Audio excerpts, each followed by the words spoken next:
오늘 우리에게 주시는 하나님의 말씀은 신약성경 요한복음 12장 1절에서부터 8절까지의 말씀입니다. 다 함께 나와셔서 우리 주님의 말씀을 들으시기 바랍니다.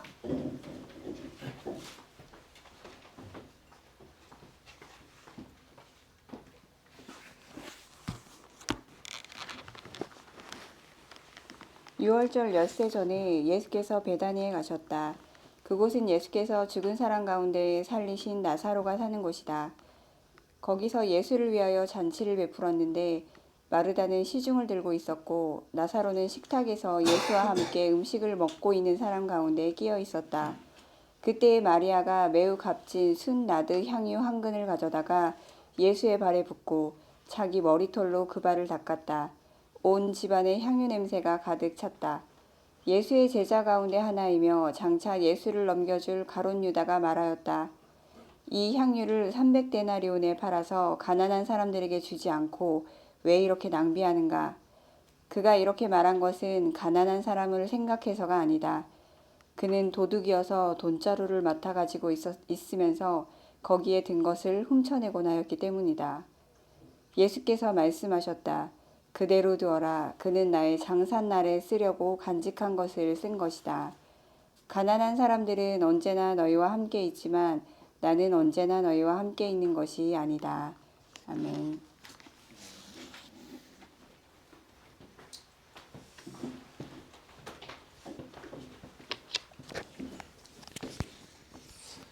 다시 한번 참 좋으신 우리 주님의 자비와 평화가 오늘 하나님 앞에 나오신 모든 분들과 함께 하시기를 빕니다. 우리 앞뒤 옆에 계신 분들과 하나님께서 당신과 함께 하십니다 라고 인사 나눠주시길 바랍니다.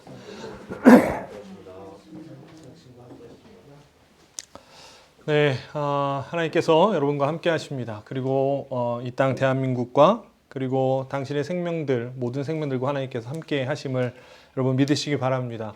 지난 한 주 대한민국에 커다란 일이 있었습니다. 물론 어떤 이들에게는 감격의 순간이었을 수 있고요. 또 어떤 이들에게는 절망의 순간이었을 수도 있습니다. 하지만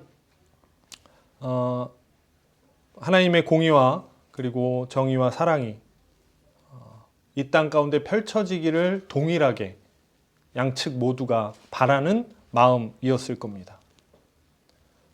진영을 떠나 그 마음들이 진실로 이루어지기를 간절히 바라는 시간이었습니다. 지금부터 새로운 시작들이 우리 가운데 펼쳐질 거고 또 우리에게 새로운 기회와 또 한 걸음 나아갈 수 있는 시간들이 될 거라고 생각이 듭니다. 저도 그 소식을 듣고 다양한 감정들이 들었습니다. 그런데 한편으로 마음에 드는 거는 여전히 우리의 사는 삶이 세상이 참 암울하다라는 생각도 들었습니다. 무언가 저도 그렇고 아마 저의 마음이 제일 클 겁니다. 저의 마음이 흔들리기에 세상도 여전히 흔들린다라는 생각을 가진 것 같아요. 그러다가 이번 주에 한 구절 게테의 파우스트에 나오는 한 구절을 만나게 되었습니다. 그 내용은 이렇습니다. 이제 파우스트가 삶의 방황을 하게 됩니다. 그런데 이 파우스트가 삶의 방황을 할 때 메피스토펠레스라는 사람이 파우스트의 방황하는 모습을 딱 보고 하나님께 고발을 합니다. 하나님, 저 파우스트를 좀 보십시오. 제가 저러고 삽니다. 라고 고발을 해요. 그때 하나님께서 이 메피스토펠레스에게 이렇게 말을 합니다. 사람은 노력하는 한 방황하기 마련이다. 라는 이야기를 합니다.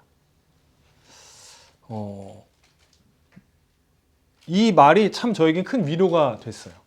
사람은 노력하는 한 방황하기 나름인 거다. 방황한다라는 것은 노력한다라는 의미일 수도 있다라는 거죠. 우리가 아는 오규원 시인의 살아있는 것은 흔들리면서 라는 19절도 비슷한 이야기를 합니다. 그 시에서 이렇게 이야기합니다. 살아있는 것은 흔들리면서 튼튼한 줄기를 얻고 잎은 흔들려서 스스로 살아있는 몸인 것을 증명한다 라고 이야기해요. 우리가 잘 알듯 척박한 곳에 뿌리를 내린 나무는 세찬 바람에도 넘어지지 않는다고 합니다. 흔들림은 어찌 보면 오히려 깊어지기 위한 길이다라고 볼 수가 있을 것 같습니다. 우리의 삶이 그러하죠. 함께 생각해 봅니다. 예수님의 삶은 어떠했을까? 우리의 삶도 방황하고 흔들리고 그 가운데 뿌리를 내린다면 예수님은 어떠한 삶을 사셨을까라는 생각을 해봐요. 여러분, 예수님의 삶은 아우토반을 달리는 자동차처럼 거침없이 내달렸을까? 아니면 흔들리며 방황하며 애쓰며 살아가는 삶이었을까? 성경에 나타난 예수님의 모습은 슬퍼하고 애통하고 고민하고 기도하는 모습들을 보게 됩니다. 인간의 몸을 입고 자연인으로 사셨던 예수님도 삶의 마디마디 흔들림이 있으셨을 거다라는 것을 우리가 예측해 볼 수가 있게 돼요. 자, 그렇다면 예수님은 그 시간들을 어떻게 견뎌내셨을까? 이렇게 물어보면 기도하셨습니다 라고 이야기하겠죠. 맞습니다. 기도하셨죠. 하지만 여러분, 인간은 관계적 존재입니다. 다른 이들과의 관계로부터 독립된 나라는 사람은 있을 수가 없어요. 오늘 본문에 나온 베다니의 마리아의 집이 예수님에게는 바로 그러한 곳이 아니었을까라는 생각을 해보게 됩니다. 마디마디 흔들릴 때, 노력하고 방황할 때 누군가를 떠올리는 장소가 있었다면 아마 이곳이었지 않았을까 라는 생각을 해보게 돼요. 자, 오늘 1절을 보면 6월절 엿새 전에 라고 말합니다. 당시 이스라엘 사람들은 6월절이 되면 예루살렘에 모여서 정결 예식을 통해 자신의 죄를 씻는 전통이 있었어요. 그래서 이 6월절에 많은 사람들이 예루살렘에 모였습니다. 그런데 여러분 아시는 것처럼 6월절이란 예수님에게는 자신이 6월절 어린 양으로 죽임을 당해야 되는 때입니다.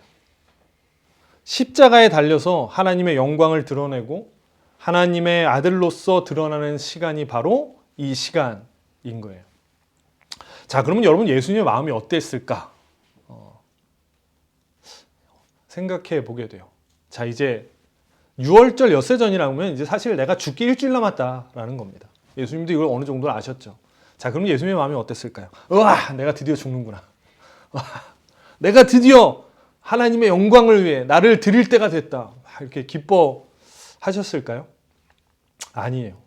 우리가 알듯 예수님 잡히시기 전날까지도 이 잔을 내게서 좀 옮겨줬으면 좋겠습니다라고 하나님께 기도하셨습니다. 하지만 분명한 것은 이 십자가의 길이 당신의 길임을 예수님이 너무나 잘 알고 계셨어요. 예루살렘에 들어가시기 전 그런 복잡하고 먹먹한 마음으로 찾은 곳이 바로 이 베다니 마리아가 살고 있는 집이었을 거라고 생각해 보게 돼요. 여러분, 많은 사람들이 예수님의 전능하심에 매료됩니다. 하지만 예수님이 아기로 오신 것은 모든 사람에게 안기기 위해서다라는 이야기처럼 예수님의 진정한 위대함은 전능하신 하나님에도 불구하고 도움이 필요한 인간의 연약한 모습으로 오셨다는 겁니다. 자, 예수님에게도 자신의 마음을 나눌 그런 사람들이 필요했던 거예요. 자, 예수님께서 베다니 나사로의 집에 도착하자 사람들이 잔치를 벌입니다. 주축은 나사로와 마리아와 마르다가 됐겠죠. 잔치를 벌여요. 여기서 마르다는 시중을 들고 있고, 우리가 알듯이 늘 마르다는 이제 부엌에서 일을 하고 있죠. 마르다는 시중을 들고 있고, 나사로가 예수님과 함께 식사를 하고 있습니다. 여러분, 우리가 잘 알듯 나사로는 이 바로 전장에 나오죠. 나사로가 어떤 사람이죠? 예수님에 의해서 죽었다가 다시 살아난 사람입니다. 그러니까 요한은 지금 예수님과 함께 식사를 하는 요 나사로를 보여주면서 예수님의 죽음과 부활을 예상케 합니다. 이제 예수님이 살렸던 그 나사로가 예수님이 자체가 이제 죽음과 부활을 통해서 하나님의 일을 하실 거다라는 것을 미리 예표하게 하는 거죠. 자, 그리고 오늘 우리가 주목해서 보는 마리아가 등장을 합니다. 자, 예수님과 나사로가 식사를 하고 있을 때 마리아가 나타나서 당황스러운 행동을 하죠. 뭔가요? 예수님의 발에 향유를 부은 겁니다. 여러분, 다른 복음서를 보면 마리아가 예수님의 머리에 기름을 부었다라고 이야기하는데 요한은 발에 기름 부었다라고 이야기합니다. 그러니까 머리에 기름을 부은 것은 우리가 아는 것처럼 예언자, 제사장, 이렇게 영광, 구원자라는 영광을 상징한다면 발에 기름을 붓는다는 것은 죽음과 장사를 예언합니다. 즉 마리아의 행동은 예수님이 이제 곧 죽을 거라는 의미인 거죠. 이 마리아가 부활까지는 생각 안 했을지 모르지만 마리아는 분명 예수님이 하셨던 말씀을 귀 기울여 들었었고 예수님의 표정과 예수님의 말투와 예수님의 그 느낌이 진짜 죽을 수 있겠구나라는 것을 마리아는 받아들였던 것 같습니다. 물론 제자들은 끝까지 받아들이지 않았지만 말입니다. 아무도 예수님의 죽음을 알아채지 못했습니다. 심지어 제자들도 깨닫지 못했어요. 하지만 마리아는 알았던 것 같아요. 자, 죽음을 앞둔 예수님의 그 모습을 보고 너무 안쓰러워서 마리아는 자신에게 제일 귀한 것을 예수님에게 드린 겁니다. 오늘 성경을 보면 마리아가 향유를 예수님의 발에 붓자 온 집에 향기가 가득 찼다라고 기록해요. 저희 집에서 이제 가끔 초를 만들 때가 있거든요. 초를 만들 때 이제 초를 만들고 그중 이제 하나만 문 앞에 딱 켜놔도 이렇게 그 집 문을 딱 열 때 그 냄새가 확 납니다. 향기가. 근데 여러분 향수를 한 근을 부었다 그래요. 한 근을. 한 근을 부었다면 그 향기가 얼마나 났겠어요. 아마 온 방에 진동을 했을 겁니다. 자, 그런데 그 향기를 맡지 못하는 사람이 있었습니다. 바로 가룟 유다. 마태 마가복음서에는 제자들 또는 몇몇 사람이라고 이야기합니다.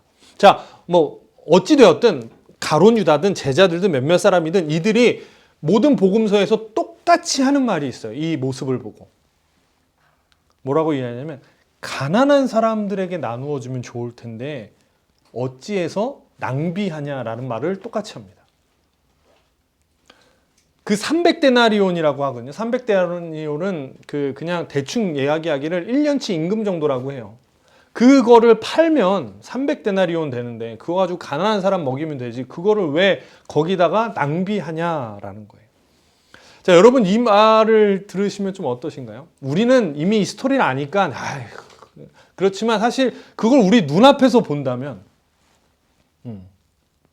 지금 이제 제 앞에 이제 이시철 성도가 있는데 이시철 성도가 뭘 가져와서 진짜 1년치 연봉 지금으로 하면 예를 들면 한 4, 5천 정도 한다는 걸 가져와서 그거를 바닥에다 팍 깨는 거예요. 그러면 저는 그거를 팔아서 차라리 헌금을 하지. 저라도 그런 생각 들었을 것 같아요.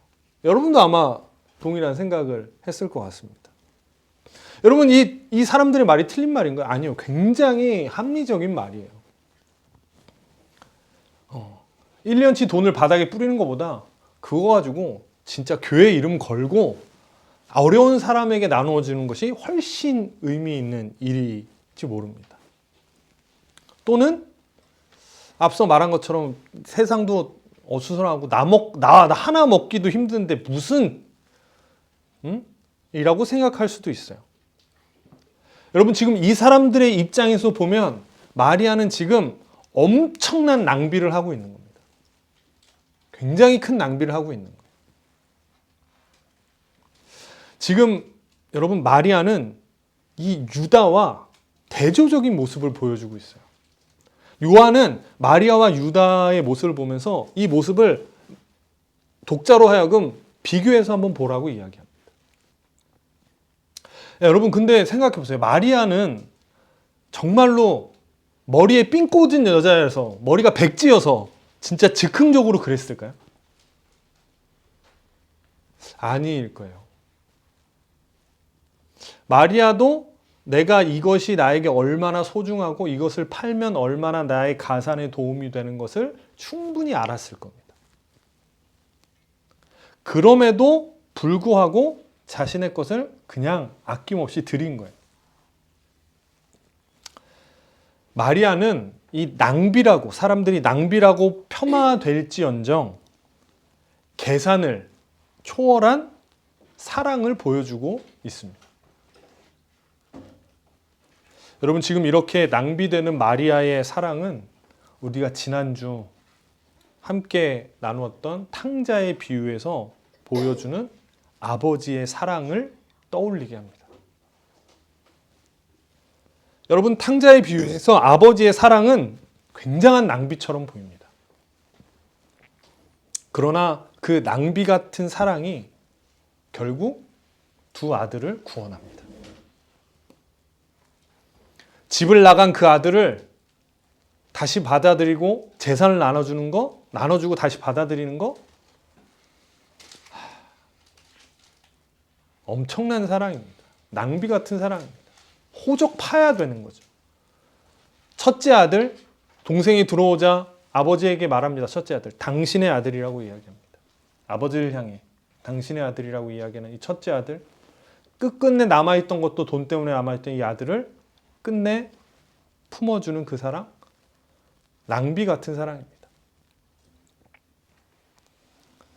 여러분, 예수님의 사랑은 효율성이 아니라 낭비에 가깝습니다. 오늘 요한은 그것을 우리에게 보여주고 있어요. 여러분, 누가 원수된 자를 위해 죽어주며 희생하겠습니까?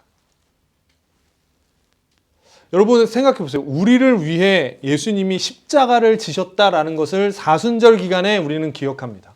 그것을 떠올립니다. 그런데 한번 생각해 보세요. 여러분, 우리를 위해 예수님이 십자가를 지신 것이 효율적인 걸까요? 아니요.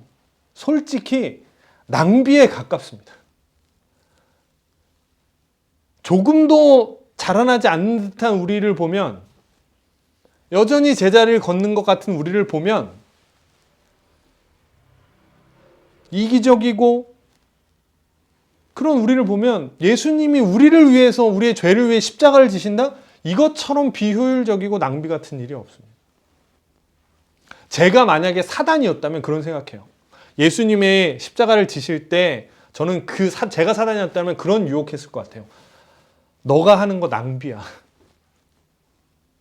너가 하는 거 바닥에다가 향유 깨트리는 거나 마찬가지야. 너가 그거 한다고 하나마나한 일이야. 네가 그거 한다고 사람들 바뀔 것 같아? 안 바뀐다? 괜히 너만 개죽음 당하는 거야. 라고 유혹했을 것 같아요. 그러나 예수님은 그렇게 낭비스러운 사랑으로 우리를 사랑하셨습니다. 여러분, 교회는 어떤 곳인가요? 교회는 사랑의 낭비가 있는 곳입니다. 물론 훈육이 있고요, 징계가 있고요, 권면이 있는 곳이기도 합니다. 그러나 그거보다 더 큰 것은 교회는 기본적으로 사랑의 낭비가 있는 곳입니다. 매년 사순절 프로젝트라고 올해가 또 사순절 프로젝트를 하는데, 여러분 우리는 그 돈을 다 선교비로 지출합니다. 사례비, 저 같은 경우 사례비 받고 외부에서 돈이 생기면 사람들을 찾아가서 밥을 사주고 커피를 사줍니다. 이 소식을 들은 어떤 분들은 저를 걱정해 주시는 의미로 이렇게, 정 목사 그거 너 사례비나 더 받아라. 너 사고 싶은 거 하고 교회 재정에 보태라 라고 이야기합니다. 저도 압니다. 여러분, 저도 머리에 삥 꽂아서 그냥 아무 생각 없이 돈 쓰는 거 아니에요. 저도 다 압니다. 이거 한다고 돌아오지 않는다라는 거 압니다. 제가 밥을 아무리 사주고 커피를 사줘도 교회 안 나올 거 압니다. 오늘 토요일 날 만나서 그래도 주일 날 안 나올 거 압니다. 제가 사례비 더 받겠다고 하면 여기 있는 분 중에 누구도 반대하지 않다는 거 잘 알고 있습니다. 그런데도 그냥 하는 겁니다. 분명 경영의 관점에서는 빵점이죠. 교회를 경영으로 바라본다면 저는 당장 해고되어야 되는 오너일 겁니다. 그런데 여러분, 교회는 원래 그런 곳입니다. 적어도 저는 그렇게 생각합니다. 그리고 우리 교회는 그런 교회가 되기를 원합니다. 여러분, 교회의 목표는 생명입니다. 지극히 작은 자에게 하는 것이 하나님께 하는 것이라 믿어야 되는 거예요. 생명의 아픔을 묻고 그 아픔을 위해 사랑의 낭비를 하는 곳이 교회입니다. 그게 교회의 역할이요, 그리스도인의 역할입니다. 그것을 위해 때로는 내가 가지고 있는 귀한 것을 내어주는 것이 교회이고 그리스도인입니다. 실리보다는 긍휼함을 우선시하는 거예요. 그래서 교회의 질문은 항상 이거여야 됩니다. 얼마니가 아니라 어떠니라는 것을 물어야 됩니다. 마리아가 향유를 부었을 때 성경은 온 집안이 향기로 가득했다라고 이야기합니다. 마리아가 자신의 가장 귀한 것을 내어놓았을 때 그 마리아의 행동이 모든 사람들이 맡을 수 있는 향기가 되었습니다. 이전까지는 방에 있던 죽음의 냄새가, 유월절 엿새 전에 흘렀던 그 죽음의 냄새가 마리아가 향유를 붓는 순간 생명의 향기로 변화되었습니다. 한국의 슈바이처로 알려진 장기려 박사라는 분을 여러분 아실 겁니다. 연세가 있으신 분들은 아실 거예요. 한국의 슈바이처라고 불리는 분인데, 이분은 한국 전쟁 중에 부산으로 피난을 가게 됩니다. 그리고 피난을 갔다가 그곳에서 가난한 사람들을 위해 일생을 바칩니다. 의사를 하던 중에 미국으로부터 높은 연봉과 안락한 삶을 제안받았지만 장기려 박사는 부산에 그냥 남아서 청십자 의원과 청십자 의료보험조합을 설립해서 가난한 사람들이 무료로 진료를 받을 수 있는 일을 하셨습니다. 장기려 박사의 이 비효율적이고 무모해 보이는 선택을 통해 많은 이들이 생명을 얻게 됩니다. 여러분, 주님은 우리를 그리스도의 향기로 부르십니다. 그리고 그 향기는 그냥 나지 않습니다. 때로는 자신을 찢는 것 같기도 하고 자신의 귀한 것을 깨뜨려야 될 때가 생기기도 합니다. 나의 것을 계속해서 챙기고 나의 앞날을 위해서 무언가를 계속해서 쟁여놓는다면 아마 그 향기는 드러나지 않을지 모릅니다.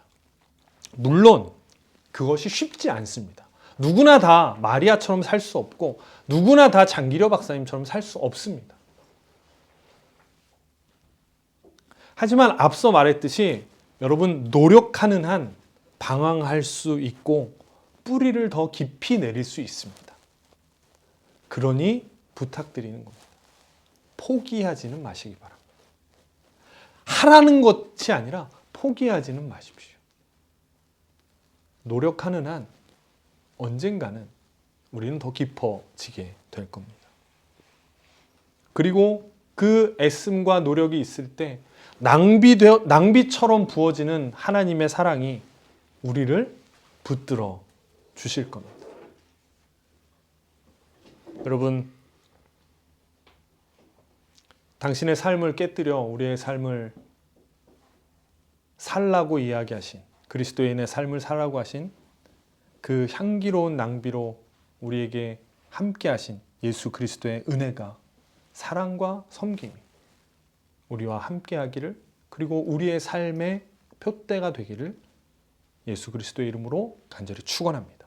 기도하겠습니다.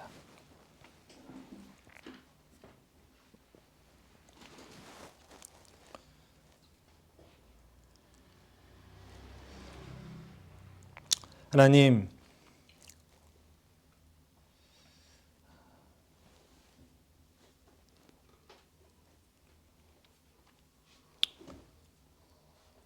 신뢰와 이익 앞에서 흔들리는 우리의 삶을 보게 됩니다. 그리고 사실 그거에 우리가 살아가는 삶입니다. 자신의 것을 전혀 챙기지 않고 자신의 삶을 전혀 돌보지 않고 살아가라는 그런 부당한 명령이 아님을 하나님 우리는 잘 압니다. 그런데 하나님 우리는 하나님의 말씀과 예수 그리스도의 모습을 때로는 너무 부당하다라고 스스로 여기며 자신을 정당화할 때가 참 많이 있습니다. 삶의 작은 부분에서 아주 작은 일에서 나에게 주어진 것을 깨뜨리는 그것마저도 커다란 일이라고 부풀려서 생각할 때가 우리에겐 참 많이 있습니다.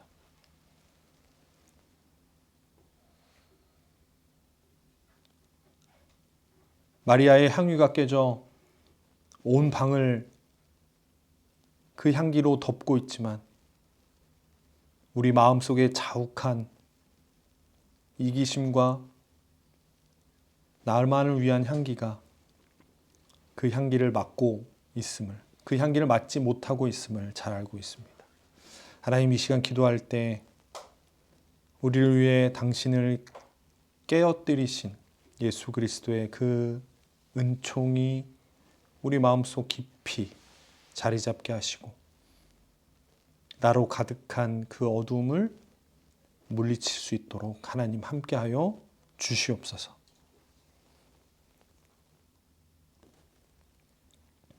우리를 그리스도의 향기로 부르신 하나님을 기억합니다. 우리를 위해 아름다운 낭비를 하신 그 그리스도의 십자가를 우리는 기억하는 사순절입니다. 낭비처럼 보이지만 그것은 생명을 살리는 가장 아름다운 낭비였음을 기억하며 우리를 그리스도인으로 부르신 그 하나님의 명령 따라 때로는 아름다운 낭비를 하며 사람을 살리고 생명을 일으키는 교회로 그리스도인으로 살아갈 수 있도록 우리를 인도하여 주시옵소서. 예수 그리스도의 이름으로 간절히 기도합니다. 아멘.